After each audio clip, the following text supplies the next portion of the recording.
Well, at the time the protests broke out in Egypt, thousands of Americans were visiting and living there. Since then, the U.S. State Department says it's evacuated more than 2,000 of them. Joining us now is PhD candidate Eric Traeger. He was studying in Egypt at the time and made the decision to return to the U.S. Eric, thanks for joining us today. Thanks for having me, Shannon.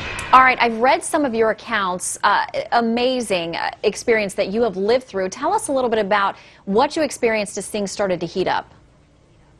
Well, initially, a lot of the excitement was obviously around Tahrir Square. People were really jubilant. I mean, the fact that they could have these demonstrations, they could pass through police barricades to protest for their rights was obviously a very inspiring thing.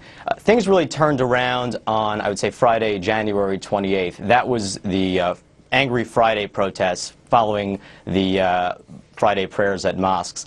And that was a day where the police just absolutely blanketed the city with tear gas. And I think that was the moment where people really dug in their heels and demanded that Mubarak leave. Anyway, that evening, Mubarak pulled the police off the streets and replaced them with government-hired thugs as well as police officers in plainclothes who were sent to terrorize neighborhoods beyond Tahrir Square. And there was a lot of looting. On Saturday night, I heard shooting in my neighborhood, which was actually a bit west of the downtown. And shooting in Cairo is really very unheard of. It's a very safe city, typically. It's also a very lively city.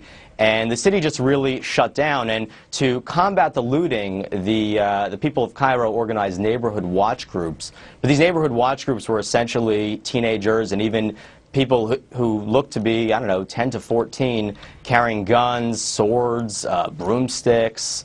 And it was obviously a very unstable moment, and there was just gunfire all night Saturday night, all night Sunday night, and just everything shut down in, like I said, what was once a very lively city. And you ultimately abandoned your PhD studies there to get out and get out safely.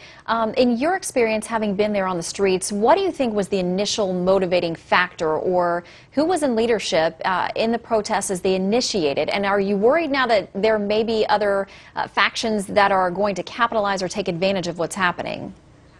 So just to be clear, I haven't abandoned my my PhD studies. I hope to get back as soon as possible to continue doing my research. But I think one of the really interesting things that I got to witness, because I was at these protests on January 25th as they were starting, is that yes, you had a whole set of groups that were organizing people at various locations, but they looked extremely small. They looked like they were going to be contained. But what happened was that people on the streets just sort of stopped and watched, and they couldn't believe seeing people speaking out against the regime, calling for their rights.